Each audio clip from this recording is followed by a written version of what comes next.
welcome to Epiphytic Cacti. Today I figured we would talk about one of the hybrids that I picked up from Cacti and Hage last year.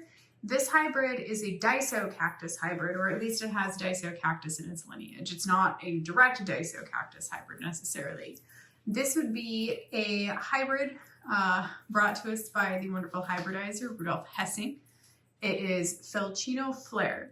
And I've talked about these guys quite a bit, the little Felcino hybrids, because I think they're absolutely fantastic. And they are very quick growing because of that Disocactus lineage. And they're very quick to bloom also because of that Disocactus lineage. This one is really cool because it has more of a kind of a double kind of flower form, and the petals are recurving.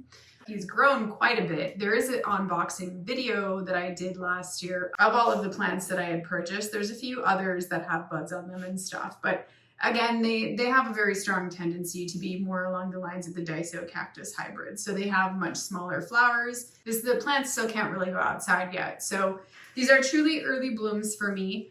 Like many Disocactus hybrids, these guys tend to bloom more than one time a year. So while it is blooming early indoors for me right now, chances are that it will actually bloom when it goes outdoors as well.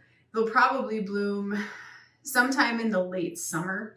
And then if I'm really lucky, when they come back indoors, they might actually bloom again. So they do like to bloom, but their really serious flush, I think, happens when they go outdoors. But it's always nice to have, like the little blooms here and there.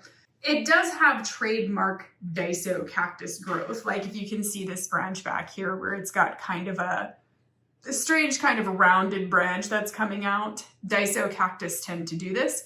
And then it's got like a bunch of, flattened branches that are coming out of it, the smaller branches. And they do grow, like I said, they grow very, very quickly, and they do branch very, very quickly as well. So why don't we zoom in and take a closer look at this flower. You can see that when he opened, he probably got a little bit stuck here. So you can see his poor stigma here is a little bit misshapen.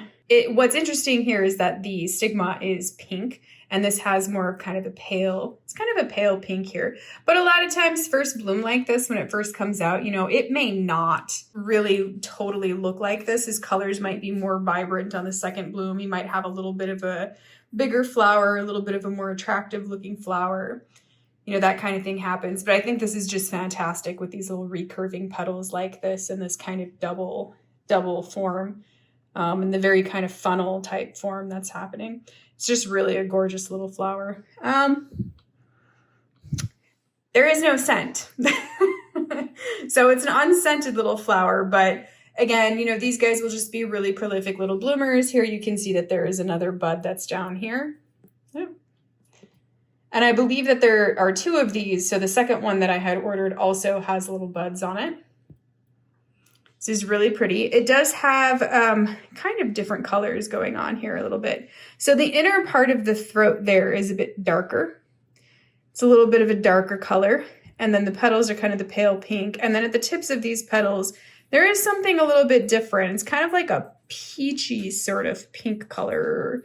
It's a little bit darker. It's a little bit of a different pink color. And you can see the back petals here. They're a little bit more of a fuchsia color. So there is some variation in the color there, but what a great little form. Even for a flower that probably got a little bit bull-nosed, and so it's just a little bit misshapen, it's just a gorgeous looking little flower. But there you have it. I just wanted to do a quick little video on Felcino Flair. Thank you for watching, and happy cacti growing.